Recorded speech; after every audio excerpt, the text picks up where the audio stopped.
waxay tiri durba waan hagoogood bashiish labaan helay layskama dul jiifee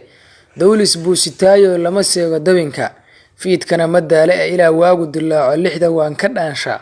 dayacuu ibaday qamar cidda weyse baa timid waa fanaanada caanka ah ee Ugbaad Aragsan ahna xaaska hore ee fanaanka Qamar Suugaani oo si xun u bahdishay Qamar Suugaani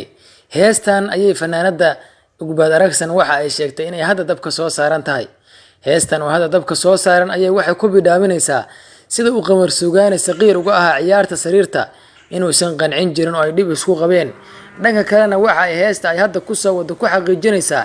in ninka ay iminka u dhaxdaa uu yahay ciyaaryahan aad ugu wanaagsan dagaalka sariirta kaasi oo har iyo habeenba diyaar u ah inuu jiro masaafooyin badan oo dhanka dagaalka sariirta ah oday reer muduga ayaa laga sheegay ilaahu meel kale igu ceebeeyo ciyaarta sariirta igu ceebeen inkastoo Ugbaad Aragsan ay ku khaldan tahay sidoo kalena ay dhaqan xumo aad u weyn tahay inay iyada iyo ninkeedii hore Qamar Suugaani wixii dhexmari jiray ay bulshada u soo bandhigto haddana Ugbaad Aragsan ayaa moodaa inay ciil garooray qalbiga ugu hayso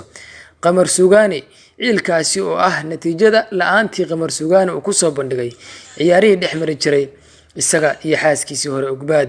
halkii ayuu ka soo bilowday dagaalka Qamar Suugaani iyo Ugbaad Aragsan oo waqti hore kala calaf qaaday Qamar Suugaani ma soo jawaabi doona iyo xogo kale oo xasaasi ah ayaad barnaamijkan ku daawan doontaan daawadayaal haddaba daawada muuqaalkan la garay si uu dad badan u gaaro boggeena YouTube-na subscribe saar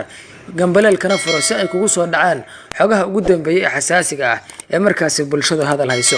saacadihii ugu dambeeyay waxa buraha bulshada Soomaalida qabsaday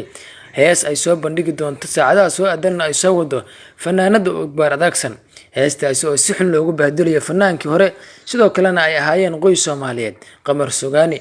Qamar Suugaani ayaa muddooyinkii ugu dambeeyay waxa uu dagaal adag ku dhexmaraya baraha bulshada xaaskiisii hore ee Ugbaad Aragsan waa Ugbaad Aragsan oo weerar soo qaaday iyo Qamar Suugaani oo difaac ugu jira hal marna aan soo jawaabeen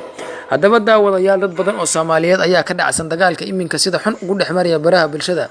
Qamar Suugaani iyo Ugbaad Aragsan barnaamijkan ayaad ku daawan doontaan dagaalkan ayaa waxa uu soo bilowday kadib markii ay kala calaf qaadeen sidoo kalena ay kala dareereen labadan lamaane oo muddo cajiib ah soo wada qaatay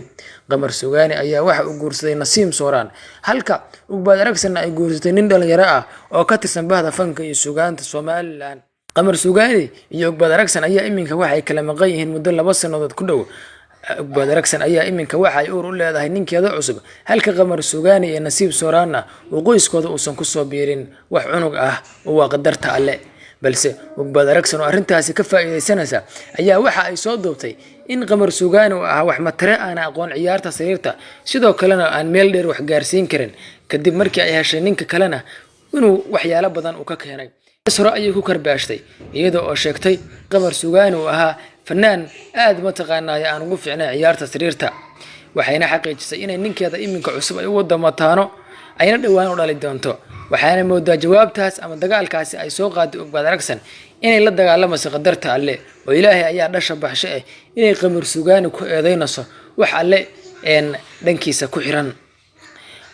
Qamar Suugaani ayaa ilaahay iminka soo jawaabin daawadayaal iyadoo halkaasi ay joogto ayay caawa fanaanada Ugbaad Aragsan waxa ay soo dhigtay hees cajiib ahayd oo dad badan oo Soomaaliyeedna ay aad ula yaabeen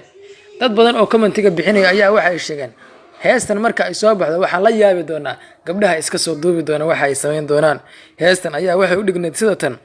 durba waan hagoogo duba shiish labaan helay la iskama dul jiifee dawlis buusitaayo lama sheego dabinka fiidkana ma daale ilaa waagu dilaaco lixda waan ka dhaanshaa dayacuu ibaday qamar cidda weyse baa timid ayay tiri durba waan hagaago waxay ka wadaa inay durba ninka cusub iyo iyadu ay meel fiican ayna isfahmeen si fiicanna ay ma taqaanay waqti u qaataan duba shiish labaan helay duba hadaa taqaanaan waa bahalka dhagax lagu jabsho oo ma taqaanay nimanka dhagaxlayaasha ay qeytaan shiishna inuu leeyahay dubahaasi waxayna ula jeedaa qalabka ninkeeda cusub waana arin dhaqan xumo ah inay Ugbaad Aragsan sidaasi ay hees ugu soo hadasho la iskama dul jiifee bay tiri dawlis buusitaayo lama seego dabinka waxa ay xaqiijisay in uu dawlis sito dawlis hadaa taqaanaan waa bahal baaldiyuha ama reer baaldiyuha aad u yaqaanaan oo biyaha looga soo shubo ceelasha dheer ee ma taqaanay ku yaala baadiyaha ee hoos u qodan ceelashaas dawlisku wuxuu gaaraa meel dheer marka waxay xaqiijinaysaa in ninkeedu uu yahay nin dawlis sita uunan la seegin dabinka fiidkana ma daalo ilaa waagu dilaacay tiri lixdana waan ka dhaanshaa ilaa waagu dilaaco fiidkana ma daalo oo ciyaarta sariirta isla markiiba ma uu daalayo ayay xaqiijisay erayadan ama tudciyadan waxa ay ku bartilmaamaysanaysaa ama ay ku xaqiijinaysaa in ninkeedu cusub uu yahay nin aaninaba caadi ahayn oo aan fiid ka daalin ilaa waagu dilaacana uu dagaalka wado